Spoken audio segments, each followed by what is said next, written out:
I always say I'm from the US, but I was born in Georgia. Yeah, so you don't fuck with Georgia anymore. I love the country.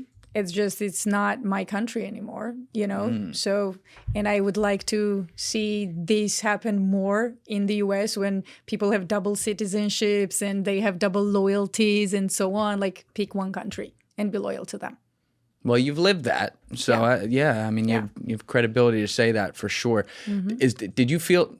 Well, let's start here. You were born in Georgia. Yes. I'm from there, but that sounds like a bit of a cop-out, but, you know, whatever. Yeah. No, I mean, you can say I'm from Georgia. I'm proud of Georgians. Right. Like, it's a great country. It's an Asian country, second Christian country in the world, right? So people don't know that. They are predominantly Christian. They are very similar to Russian in a way, but they are not Slavs. So it's a great country. It is truly a great country. They share a lot with Americans. They, love to freedom and Constitution and all of that. They share that with the American people, but it just never was my culture. So I was born there. I moved to the U.S. I found my people, my country, home. So this is how old were you when you came to the U.S.? I think the first time I visited U.S., I think I was 17. Okay, so you spent your whole childhood in Georgia. Yeah. Yeah, I spent my childhood, high school in Georgia and so on. So I know a lot about the country. Why did you come to the U.S. to visit the first time? First time it was through, it's so funny. First time I went through UN conference, I think. It was like about, they got like these bright kids in school to do this UN conference. So that was my first visit to the United States. And as I recall, it might have been earlier than that. But yeah, so UN conference, because I was always interested in politics. I did a radio show back home. So as a teenager? Yeah. What was the radio show about? Politics? No, radio show was like cheesy, weird stuff, like just talking about relationships and, things like that. But my interest was always politics, even when I was acting. I acted like all throughout my childhood. Oh, you were acting as a child? Yes, yes. So did you have like Hollywood dreams or... Yes, I did, actually. It's funny, like everyone asks me, like, did you move because of Hollywood? And I kind of give into it and say, sure, yes, I did. But reality is no, I actually moved for a completely different reason, which sounds stupid and funny. But when you think about it, it's not really stupid and funny. So in high school, I got an assignment, okay? So I was supposed to pick a president, any president, or a leader of the country that I thought did something exceptional. And then write about his character, like what he left as legacy and so on. And I was like, okay, I don't know who to pick, right? So I'm going through like, who would I like? I thought about maybe Alexander the Great. I mean, he's still a leader, great. I stopped at Kennedy. Yeah, I knew where that was going. Right? And I was like going through his life, listening to every speech that I could find. Pull that mic in just a little bit, Elizabeth. You're good. So going through like everything that I could find about this guy. I mean, ask me anything about Kennedy's. I can tell you everything. Like their villa, Hickory Hill, that they used to like gather and play football. And I know everything, right? I fell in love with the ideologies this man had. And I was like, whatever this guy is about, I want to be part of. And that was when I decided I want to be part of the United States and everything it is about. Unfortunately, we are no longer about those things, but I believe we can go back to it. I think some people in power are no longer about those things. Very I think true a lot statement. of people here are about those things. What types of, on a broad 30,000 foot kind of view though, what types of ideologies about Kennedy specifically stood out to you?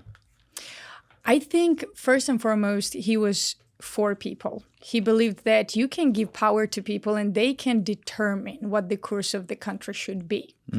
And which is actually opposite of what elites believe, right? Like they believe that, no, you got to be controlled. We have to like, what Larry Fink said was force the behavior. Remember that? Like, so I don't believe that. I also don't believe in full democracy. It didn't work out, obviously, for Greeks, right? I believe that it can be somewhat of a hybrid, or it can just be what America was based on. You know, when founding fathers got together and figured out, okay, so maybe the best model is the model that we are creating here for people to, kind of have a say in what they want to be and how they want to be, by giving them freedom of speech, by giving them freedom of religion, all of that. Right.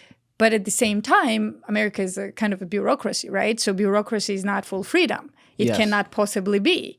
So I think that's a great hybrid. It's just we need to stick with it without becoming corporate fascism, which we have became. Meaning, if I'm understanding this correctly, where it remains or should remain purely like a mix of democratic and republic principles. Absolutely. Okay. Absolutely. I got you. Well, So what do you think? I would agree with that, the way I just put it. I want to make sure I unpack what you said later on some of that, because there was a lot there. But the idea that like you have a mix of the like pure democracy is where technically every single thing ever is voted on. You can't take a shit without a decision being made. That obviously wouldn't be possible to have.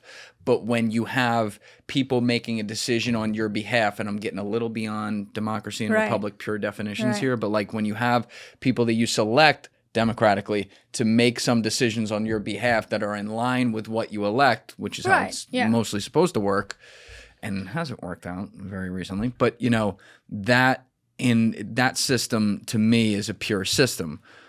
To your point, I think we have had a bastardization of it. And I think the last thing you said is actually a really important part, which is that you have, you know, this kind of corporate matrix where one feeds the other. I've brought this up. I'd love to get your thoughts on this. But like, I call it corporate fascism. And I hear, and tell me what you think about this too, because I hear US is becoming communist. Like, no, it's not. It's becoming fascist.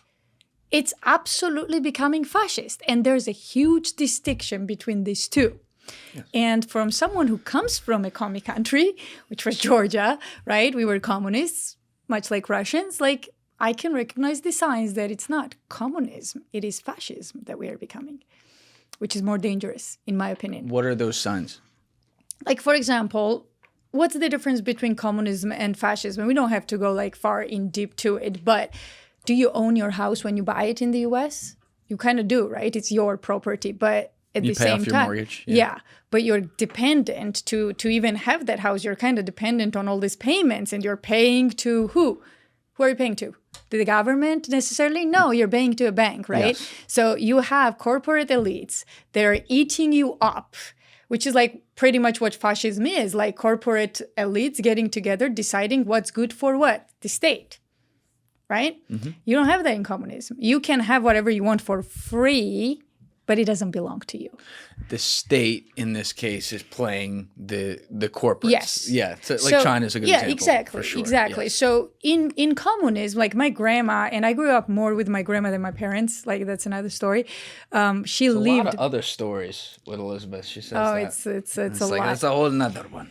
So the thing is, when I was even like, as I remember myself, like 5-year-old, right? I wouldn't go to bed without a story. Like, yeah, like I was like, you know, staying at my grandma's, tell me a story. Tell me a story. And she was like up here, like with the stories, but she would tell me these like stories from her life, right? So, which was like fascinating. And she lived communism. So she knew what it was like. She lived during Khrushchev. She remembered Stalin as a kid. Like she remembered all of that stuff. So I was like, tell me a story, tell me a story. And I gathered so many stories. So I know like what life looked like in communism and in Soviet Union, even though I was never part of it, because when I was born, it kind of got dismantled, right? In 1991 with Gorbachev and all that, that we can talk about as well. Freaking idiot, Gorbachev. So, and the man who took down the wall? He was a complete moron. Took down the wall. So, and caused what? Caused us to end up exactly where we are today. We can talk about that. I think that was more Yeltsin, but go ahead. Yeah, well, yes and no. Yes and no. Gorbachev bought into Western promises. It was Gorbachev who was promised that NATO would not, advance an inch. So who promised exactly? Like the same people that were pretty much controlling the CIA, the same elites. What was Baker and Bush? Bush was not a CIA puppet, not a puppet, but the director. Was the CIA. Yeah, he was the CIA. His entire family crafted this agency. You know this really well. Prescott. So exactly, and the CIA agent tells you that NATO would not advance, and you believe him, and you make your 20-year plans in the future according to what he says to you. Are you stupid? Like, you know what I mean? I see what you're saying. Yeah. Like, who knows if he actually believed all of it, though? Because unfortunately, with the politicians, and this is just how it is, for better or worse, usually worse, it's one thing what they tell us, and it's another thing what they say behind the scenes. But he acted as if he did, right? Sure. So he put down the wall. He allowed the unification. And then he continued the course as if he believed. I don't know if he actually believed or not, but look at his actions. That's how, I don't care what you say to me if you're doing the opposite, right? So your actions speak louder than your words. And seems to me that Gorbachev actually believed in it. And Yeltsin became a puppet, which we can talk about too. Yeltsin was such a big puppet of the West that I don't think I've ever seen Russian president more dependent on the elites and what he was dependent on something. That man for 8 years was never sober. Never. Can tell you that. Have you seen that clip when he almost like fell? Yes. He's like standing and like randomly just like almost falls. It's You know me. I like to dress comfortably and not think about too much at all, which makes wearing dress clothes a big to-do. Sure, they look sharp, but they're stiff, hot, and high maintenance, which of course makes it hard to actually feel comfortable. And that's why I am a fan of Mizzen & Main. Mizzen & Main makes classic menswear with performance fabrics so that it's effortless to feel sharp and look great. Mizzen & Main actually invented the performance fabric dress shirt over 10 years ago, and since then, they perfected it with modern fabrics. All the shirts and pants you're gonna find with them look refined, yet they're stretchy, lightweight, moisture wicking, wrinkle resistant, and completely machine washable. No ironing, no dry cleaning. When you put their clothes on, you'll feel the difference instantly. Professional style that's actually comfortable, whether you're in the office, on the road, or even on the golf course. It's a timeless style you can invest in once and enjoy for years. That's why thousands of guys swear by Mizzen & Main when they want to look great without the hassle. Right now, Mizzen & Main is offering our listeners 20% off your first purchase at mizzenandmain.com. That link is in my description below. Promo code Julian20. That's Mizzen spelled M-I-Z-Z-E-N and Main, M-A-I-N.com. Promo code Julian20 for 20% off. And if you'd rather shop in person, you can find Mizzen & Main stores in select states, but don't do that. I need you supporting the show, so hit that link down below. Thank you. The fact that he was in charge like during the Clinton years too, it's just like imagine being a fly on the wall with the two of them in a room. It's so crazy. Yeah. Clinton, like who was a chameleon. Like I've had, what was his name? Gary Burns, I think he wrote a book about it, former Secret Service agent. Like he said, this guy was a pathological liar. Yeah, no like, shit, and Sherlock. he was, and he was so good at it. He said that if Bill Clinton told me my name was not Gary, I would actually pull up the card to see if it was. That's right. Like that's Bill Clinton. Yep. And now pair that with the drunk, Yeltsin, who's like, oh, West, like what? We are friends. Like, what are you talking about? So yeah, they totally bought it. Yeah, Clinton is one of those guys, and I've heard from people that have met him over the years who didn't like him at all, hated him. Yeah. But then they met him, and they're like, "Fuck, you can't not like you're this such a nice guy. What the fuck?"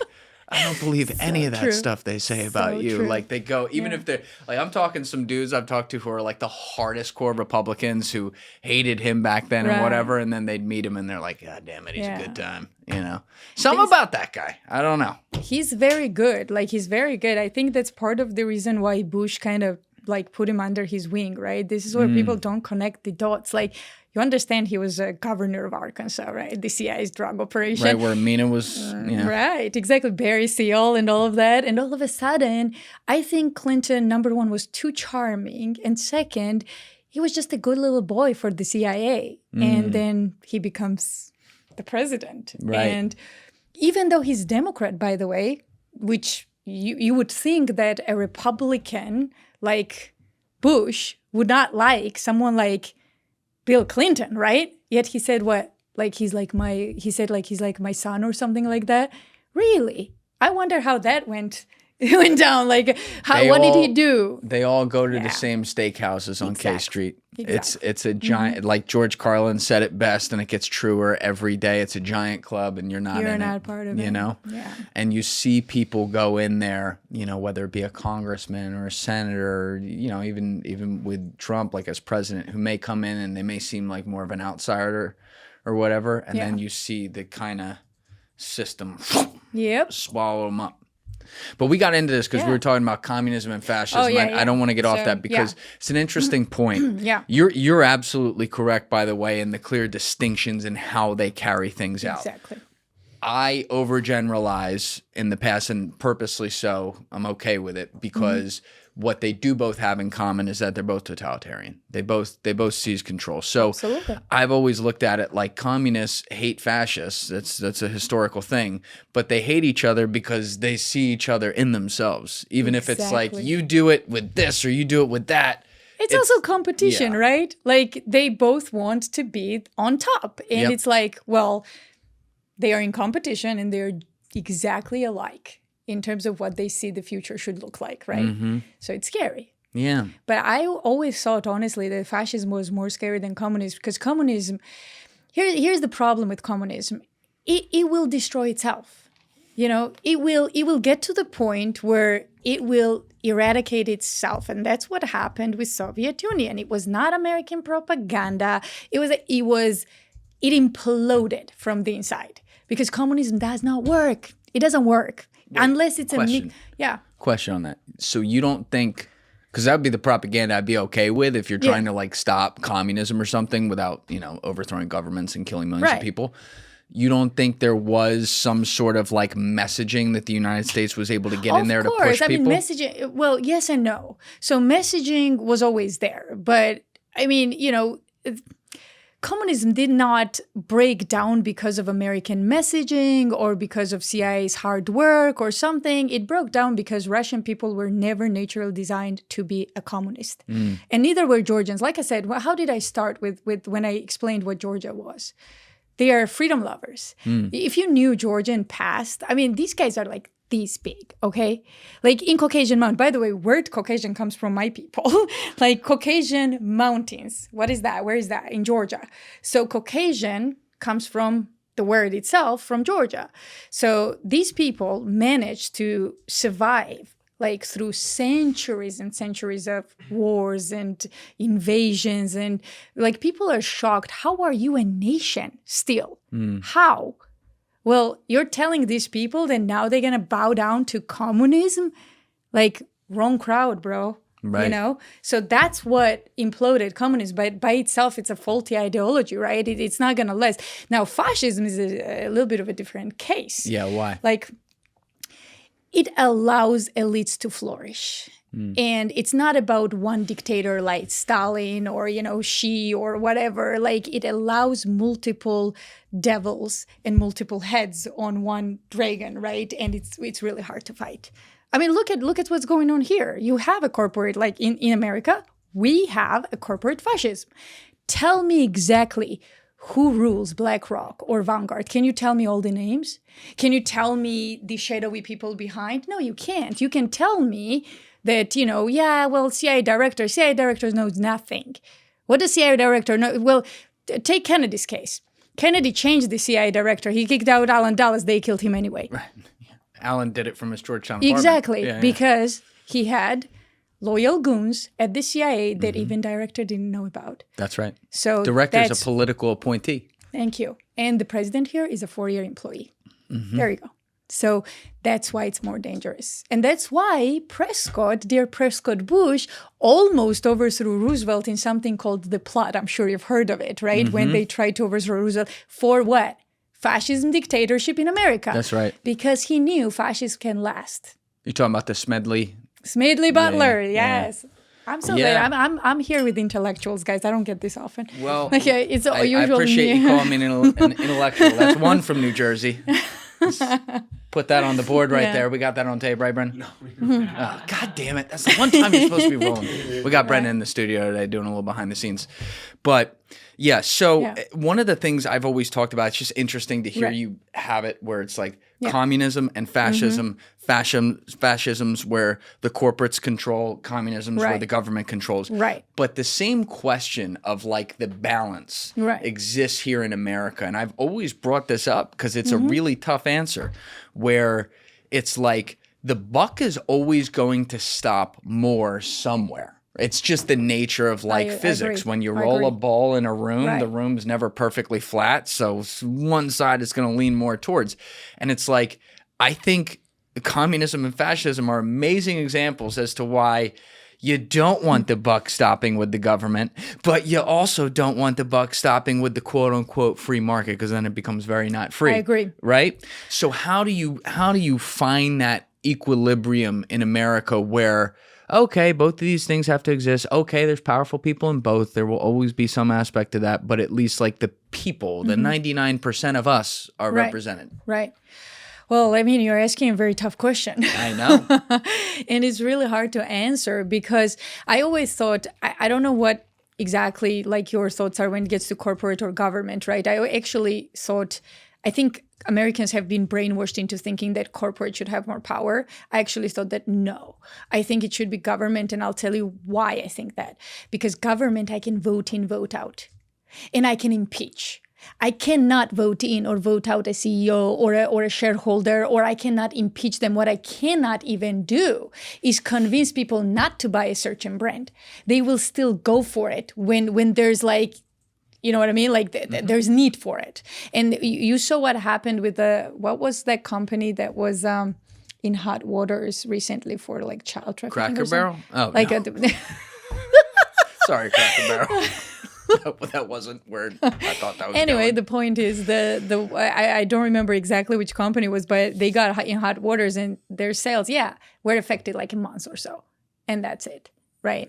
For child trafficking? Yeah, something like that. Like either child or sex trafficking. It did. Anyway, the point is. So it was like a company? Can we pull up who that was? Like I think, was it Wayfair? That's what I was thinking. Was it Balenciaga? Wayfair. People I think they were like shipping kids through Wayfair. Yeah. Oh, come on. I don't know if that's true, but like I'm giving like example, right? So right? it's not true. Yeah, all right. It was bad PR for. Like, I'll bet it was bad PR. I didn't hear about that. So what happened is something like this goes out, right? And it still didn't really affect them. Do you understand what I'm saying? Mm-hmm. And like Amazon, everyone knows that Amazon's employees are working like, slaves pretty much. They wear diapers because they can't take a fucking bathroom There you break. go. Thank you. So that stopped Amazon sales? Like people got all of a sudden very, honorable and said, we're not going to buy from Amazon anymore. No. So you can't fight corporate world in any way. You can vote them out. You can vote them in.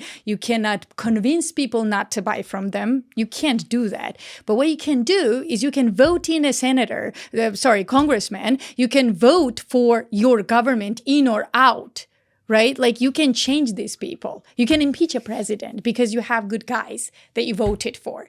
Like there you have some power. But what power do you have in a corporate world? I agree with the corporate world part. It just becomes tough on the other end because the corporates pay the politicians that you vote in. Good point. Well, then you start freaking lobbying. Stop freaking lobbying. Like you stop lobbying. I would like that. There. And I just never could wrap my head around why is lobbying allowed and why is foreign lobbying allowed at all. Like it's crazy to me. So stop doing that and you have cleaner version of your government. And then the government can regulate the corporate world.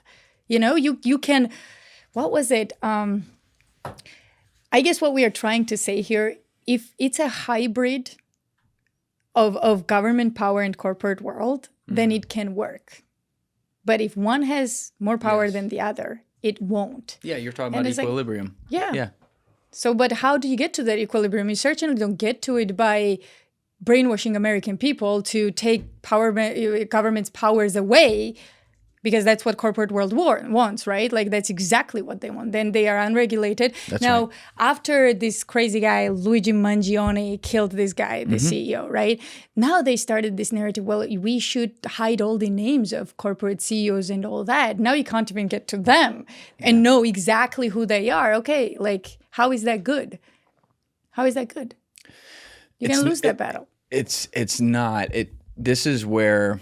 I'm an optimist with things. I think we work through things. That doesn't mean you don't have bad times, and you can't recognize that though. And this is where I look at this certain fragility that we have in society now, where It scares me a little bit because there is such a gap. And let's call it what it is. What underlies everything we're talking about is the American dream, and to be more specific, economic opportunity. Now, both still exist in this country, but we can all read charts.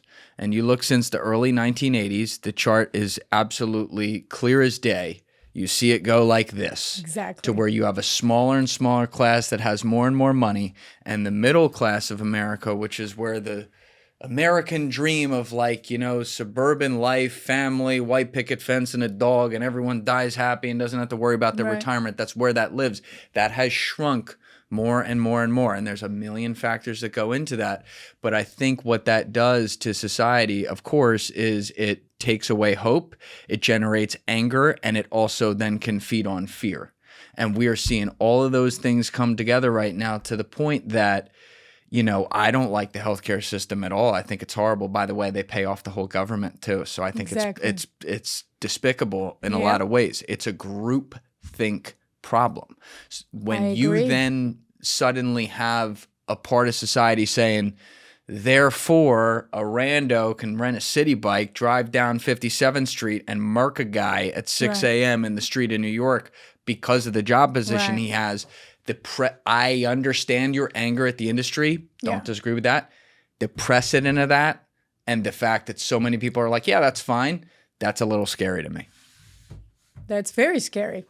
Like, it's the problem is in people themselves. Yeah. But these people have been brainwashed by who?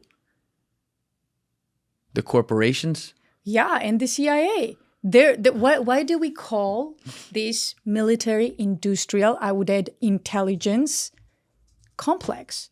Like, from the days of TV and radio, that's what they've been preached.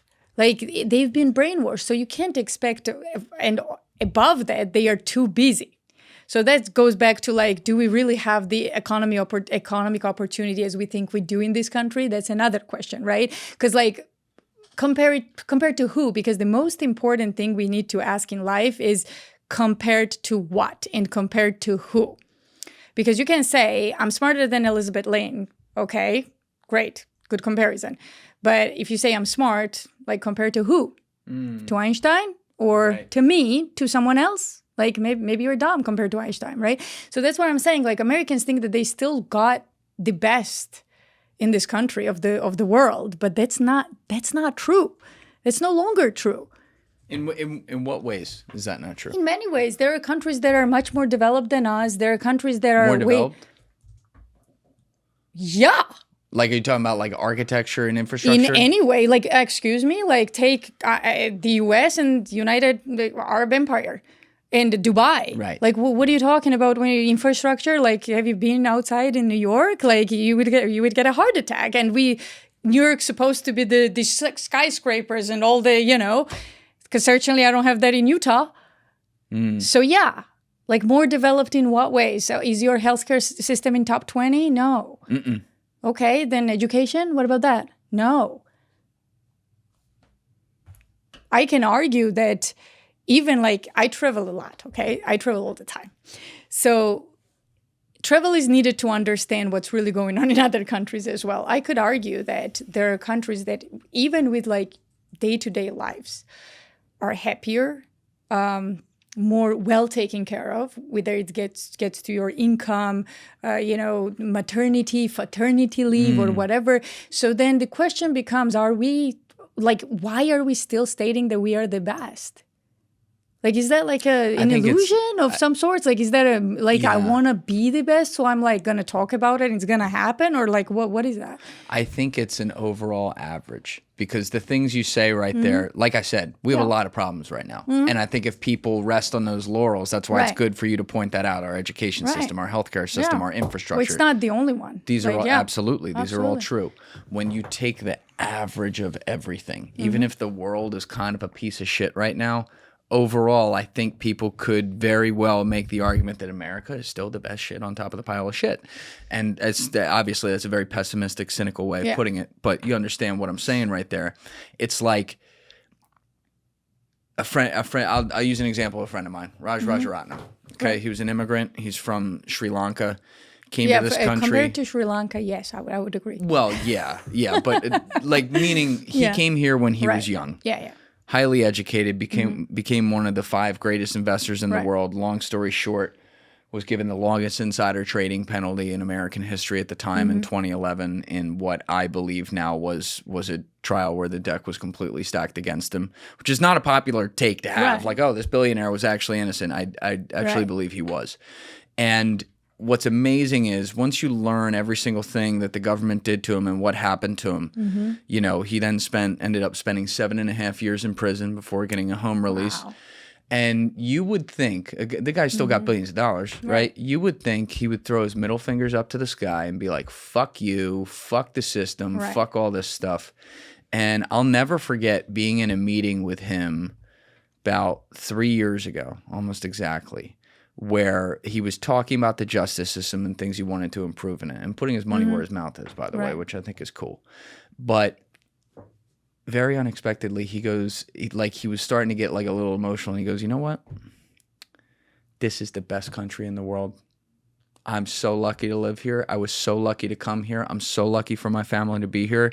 There are things happening in the country that make me sad that we as a people need to come together and fix.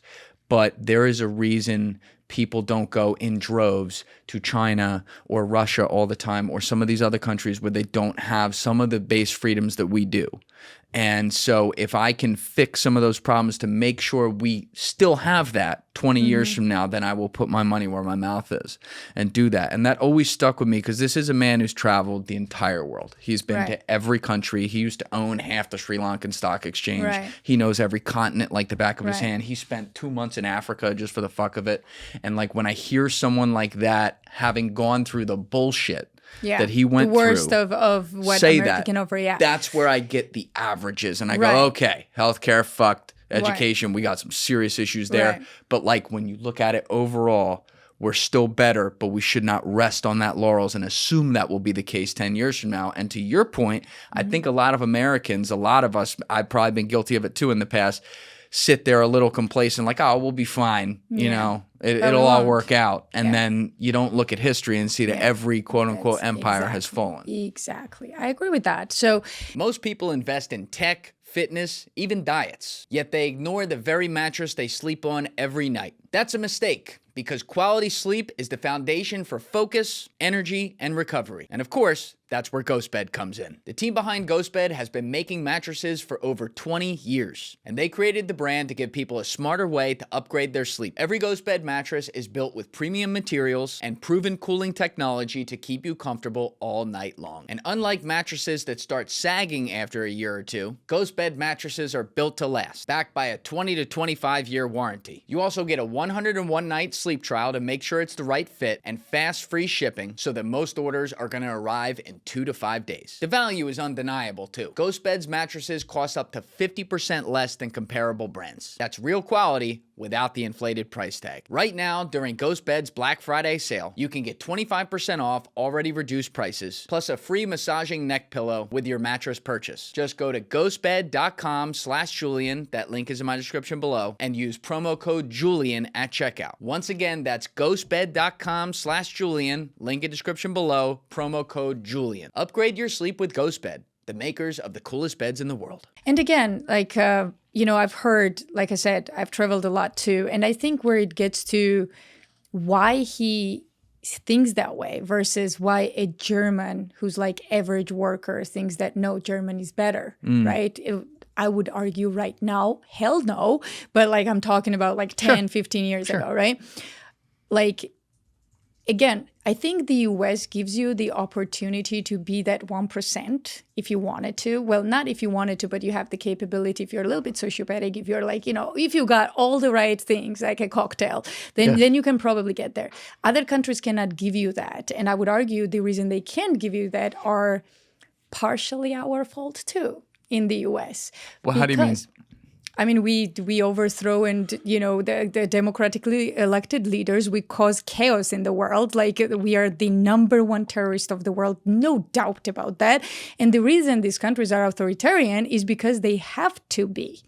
because otherwise they're going to go in a coup or a baton or something like that, up there.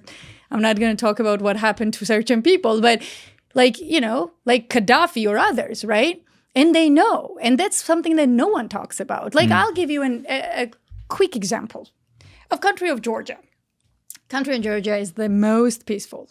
Like, and I can talk about it because I'm from, like I said, I was born in Georgia. I know what it's about.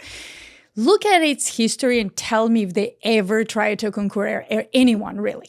Ever tried to conquer somebody? Yeah, conquer somebody. Yeah. No, they are like, they've been conquered a gazillion times. They won the wars, they lost the wars.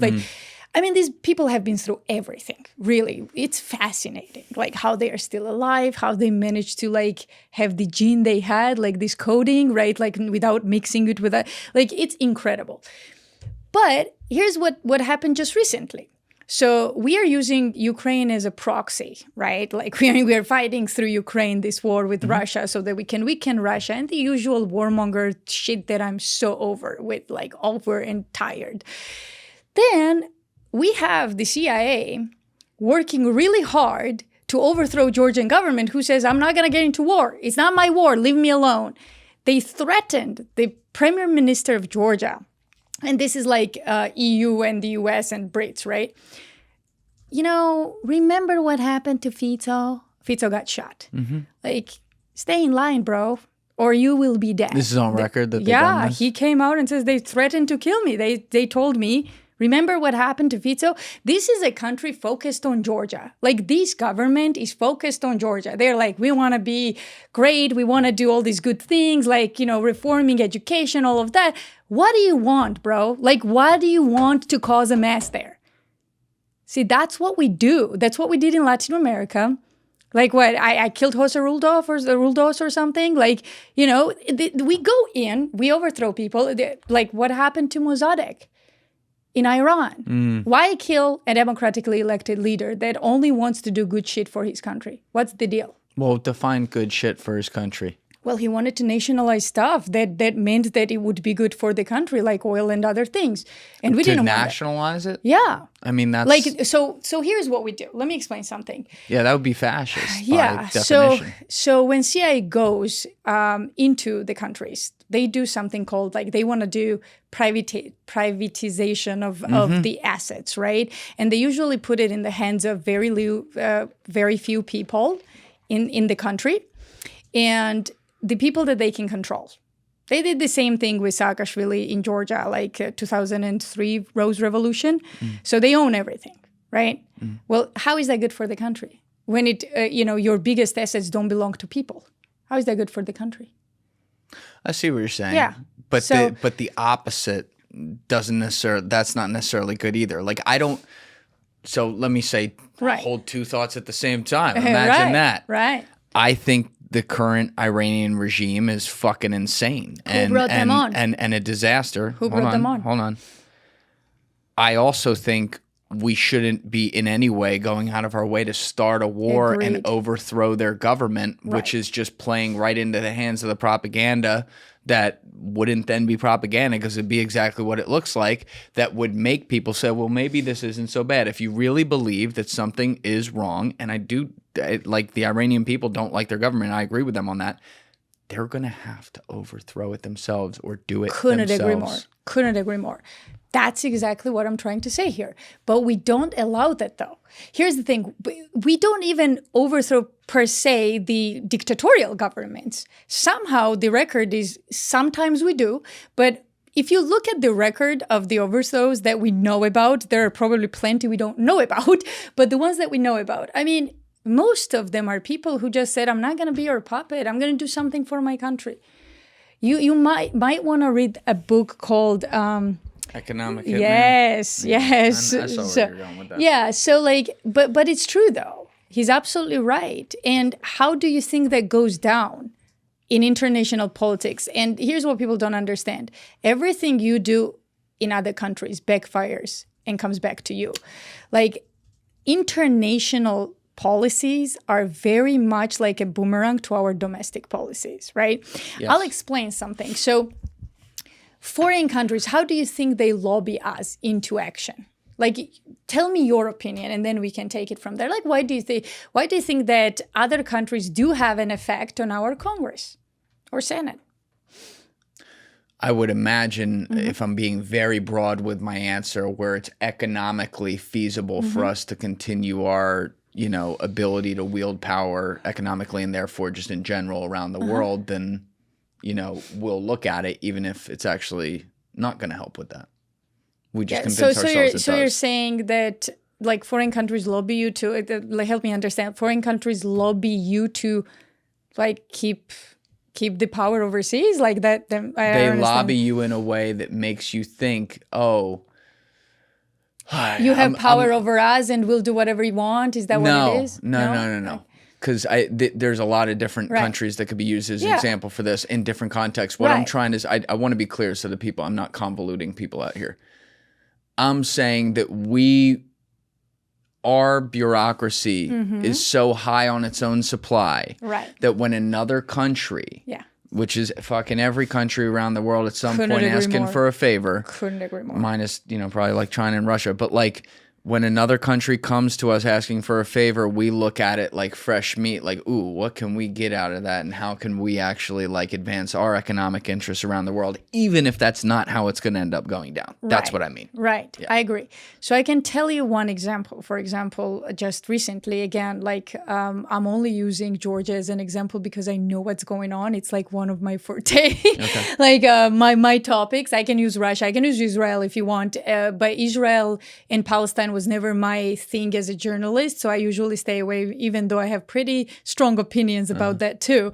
But recently, country of Georgia put up this like news article, and then they had like a, I think, short segment in the Imedi TV, I think, where they were saying that opposition party, which is Saakashvili, which was a puppet for the CIA, Saakashvili's National Party.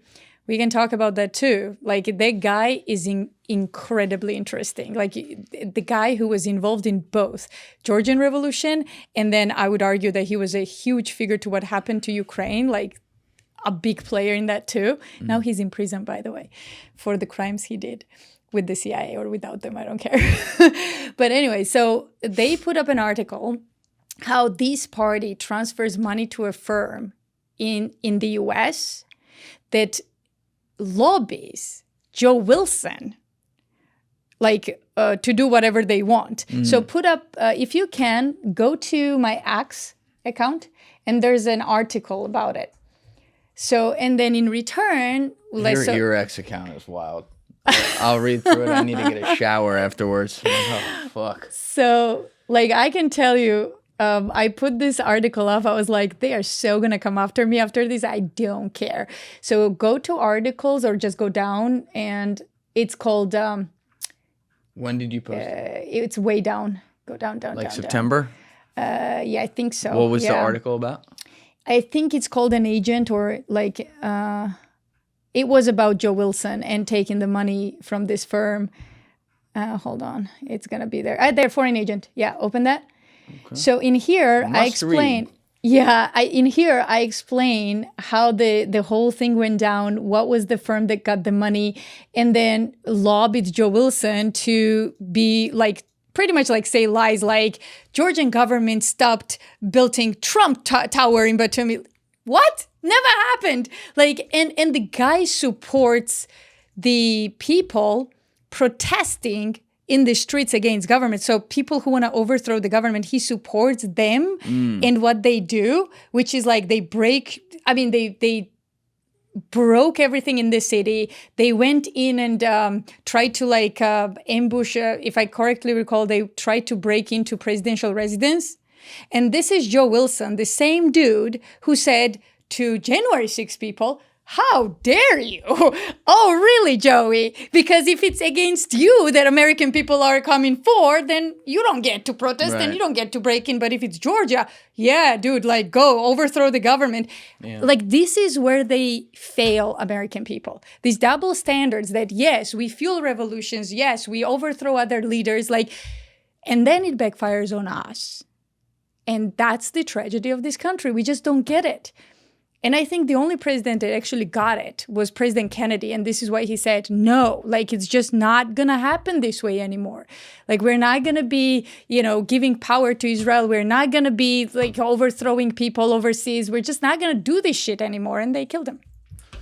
As simple as that. I do think it's very well established on record that basically everyone, ironically, with the exception of, oh my God, what the fuck was his name? The guy who took over after Stalin? Oh, Khrushchev? Yeah, Khrushchev. Yeah. Pretty much everyone in the world, including in our own government, hated John F. Kennedy. And I do agree with you on many fronts that, John F. Kennedy was a normal human. He had his own flaws as a human. Right. But when it came to being a leader and an ideologue, right. he had a lot of amazing ideas that today it would be very hard to put him in a political box with that, which I really like about him. Like, he was very, there's no doubt about it that he was so like pro-American standards, ironically, a scion of like a family that probably got their wealth through ill-gotten gains and everything. But like he found a way to kind of break away into his own lane and talk about crazy things like denuclearizing the world, or maybe we shouldn't just overthrow governments because we can. Right. And like, these are just insane ideas, Absolutely. And he was against the war. He was like, he talked, I think the first president, I don't know, we have to check. First and the only president who ever mentioned secret societies and how there is no place for secret societies in a free country and free world. Yeah. Like, the only president. Interesting. Yeah. And I think Khrushchev called him the best president the U.S. ever had, or something like that. That's not helping his case. But I understand that. Because Khrushchev was crazy. He did. I'm saying, like, from a propaganda perspective, doesn't help his case. But, Khrushchev and him had that famous red line that they actually talked on. And they actually had some sort of, I wouldn't call it I wouldn't call it a friendship, but they had an understanding with each other where their relationship, even though their politics were obviously different, they didn't have a hatred for each other, which, that sometimes I wonder how much that contributed to us not blowing up the fucking world. I agree. And we are there right now. And unfortunately, I don't know. Like, see, this is very interesting. Okay, so have you ever asked, why are you like so hostile with Russians? Like, why? Like, you can see it as an American and think, okay, what's up with that? Like, why can't we be friends with Russians? Because they are very similar to us, white Christians. They want freedom. They understand freedom. They are very intelligent, like when it gets to, development, all of that. Like, I mean, they were the ones who went to space. We faked the moon landing and all that. We did. You think we did? What if I told you a person who's very credible? Very credible. I can't name the person, but I can tell you behind the scenes, told me that we faked the moon landing, who was like involved in the process. The anonymous sources thing? I can't go with that. Yeah, you can't. Like, unfortunately, I would agree with you. Listen, I'm open-minded. Sometimes it does feel like we throw the baby out with the bathwater, and because we see some things as evil in our government, righteously so, we then have to say, you know what, all of it's a lie. There's not one thing we did. And for me, with the moon landing, my biggest argument against people saying we never did it, I'm not saying we definitely did, but every country in the world, including our closest allies, in many cases, would have had a reason to try to disprove that we did that, because it was such an achievement on the world stage that they would have been like, we want to do it first. And nobody did. I would argue that they wouldn't give a fuck. Why? Yes. Why wouldn't they give a fuck? Because going to the moon? Because here's the thing. Like, Soviets, when they went in space, like, yeah, that was great. Like, that was really, really great. So, but why would achievement like that be a threat to them in any way, really? I mean, they can come back and say, so what? Good job. You landed on the moon. We went up in space the first dog, first human. Like, it's a big deal walking on another object that is not the Earth. It is a big deal. It's a big deal. But I just don't see how it's a threat to them. Like, I just don't see it. To me, it would be great. Like, it's a great piece of propaganda. It's an amazing piece of propaganda. Could be. I don't know. Like, I guess I can't see it. I might be very subjective on that because I wouldn't be able to. Like, I would be okay. Another great achievement for humankind. Like, this is how I would look at it. And not that's how I would look at it too. But you understand that's not how the masses that get fed look at it. Yes, it could be. It could be. It's just, it's very hard to believe what they are showing as far as like moon landing go, and then you listen to people who have dissected the case and it's like, I don't know, but then I do trust the person that I talk to, so I don't know. Like, again, I don't know, but I think that this person is correct, so I don't know. Well, that's the thing about that I always try to check myself with, because my brain, not just the moon landing, but with anything, my brain can go to it's a lie about something immediately on pretty much everything. Because sometimes I wonder if COVID was, obviously there were aspects of it that were a social experiment, but if part of the social experiment was, let's break people. Let's break them one way or the other. Either they defend everything and say it's all real, or they say nothing's real at all. You go from fucking Rachel Maddow to Candace Owens and there's no in between. No in between, right? And so conspiracies are very real. There are many that have been proven. We have one in modern history right now that is the clearest as day thing I've ever seen in my life in Epstein. I just had a guy here who tracked all the phones to the fucking island. I mean, it's real. It's real. But then we have other ones that people will claim and it's not real. And what it does is it create, in my opinion, is it creates noise. So that if you believe these 10 things, one of them is 100% real and it's bad. Yeah. The people that are in charge of that thing can go, oh, you're going to listen to them? Look at the other 9 things they believe. Right, exactly. And I try to be so careful with that. And what I like about my show, like in doing this, is that I can have on given issues a perspective of you here, and then I can have my friend David Satter here, and you guys have some very different opinions. You both have something in common. You've both been on the ground over there and seen this stuff and understand what it is, and you just have wildly different perspectives. My job isn't to be like, David, you're 100% right, or Elizabeth, you're 100% right. My job is to push back on some things, let you talk on a lot of other stuff, and let everyone else out there kind of decide for themselves and land there. And I would hope that like the nuance gets infected where they go, you know, I don't agree with David on that. He made a terrible case. You know what, Elizabeth, her case on this was good. Her case on that was not good. Maybe, you know what I mean? And that's exactly what every podcaster, journalist, talk show host should do. Like, let people decide if the case was made here. Yeah. You know, I think that's the right way to do it. And I agree with you on conspiracy theory stuff. Like, it's crazy. I mean, the flat earth and this like stupid stuff. But I think that's exactly why it's there. I think you're right. You said something that I always say. Like, when I start investigating the case, I look at the case and I'm like, okay, what's noise? And what's a real thing here, right? Like, that noise allows people to get like completely, I guess they become, you know, how do I say this? Not lost, kind of, but almost like delusional. You know what I mean? And that's exactly what certain forces, I would say, would want. Because if you're delusional, you're not, you know, cohesive. You can't make right decisions. You're absolutely all over the place. And, you know, there are still people who are on the opposite side of things too. Like, for example, there are people who believe that Kennedy was shot by Lee Harvey Oswald, right? To me, they are a special case. They should be, they should be a study case somewhere. Like, it's crazy. But hey, bullets are magic. I don't know if you knew that. Right. They are magic. Of course, yeah. They can really... We've proven that with everything. We've proven that with Kennedy. We've proven that with Charlie Kirk. We've proven that with everybody, right?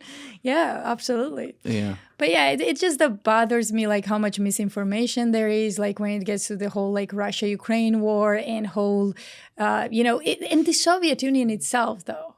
Like, that's another really, like, tough case for let's unpack that. What Soviet specifically? Union? Yeah. What do you think is, like, the main calling cards of, like, we're wrong about this? Everything. The whole thing. The whole thing. So they were fascist, not communist even? No. Okay. I mean, obviously they were communists. Someone was right. Yeah, of course. Okay. I mean, yes, of course. Like, I'm talking about, they were communists. They were authoritarian. Okay.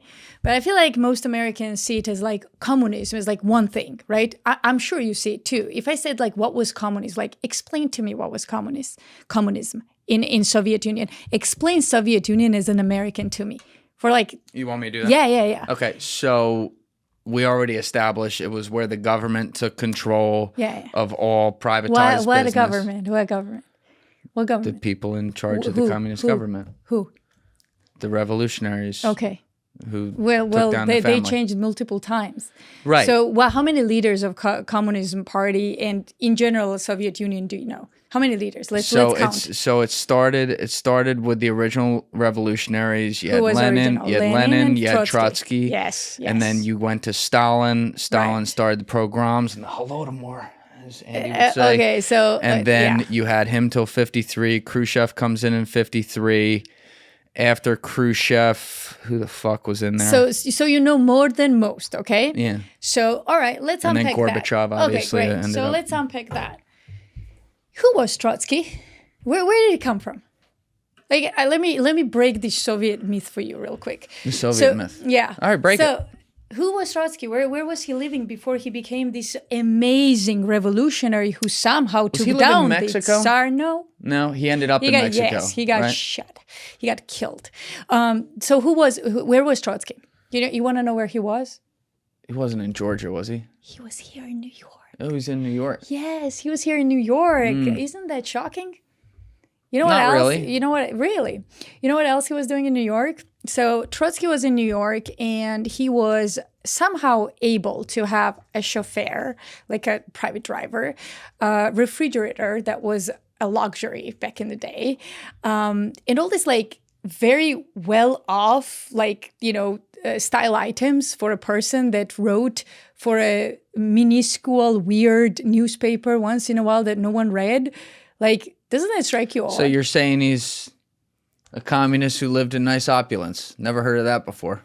Yeah, well, Trotsky, actually, it's well documented. Read the book Wall Street and Bolshevik Revolution by Anthony Sutton. And another one that did a really good documentation, his name escapes me now, but he's a Swiss historian. So they pretty much track where these communists came from and overthrew Tsar. And it was bought, paid, and funded by the banks in the West. So isn't that funny? Why would they do that? Exactly. See, that's the question. I have my theories, but I don't know. What would be your theory? So let's start with that. Okay. So this is not based in fact. This is Elizabeth's theory. Yeah. So let's start with facts first, and then we can move to the theory, right? Okay. So Bolshevik Revolution and the Wall Street is a great book to start reading, and then I will remember the Swiss historian's name too. So this tracks Trotsky's. I mean, it's real fact that Trotsky was living in New York, and he was getting a salary, and he had a chauffeur and a driver, and he had a refrigerator and all of these items. And the question becomes where this guy had the money for all this stuff. Then he goes to conduct a revolution in Russia, and he goes through Canada. He gets caught in Nova Scotia. Again, a fact, okay? We have documentations for it. He gets caught in Nova Scotia with a ton of money. And they're like, where are you going? And then all of a sudden, Canadian authorities get a go-ahead so that he can pass, and they just let him go. So he ends up with Lenin. Who was Lenin, and where was he living? Do you remember? Because he was not in 1917. Yeah, before he became revolutionary, before he ever entered Russia. Where was he? Because he was not living in Russia. He was in Switzerland, right?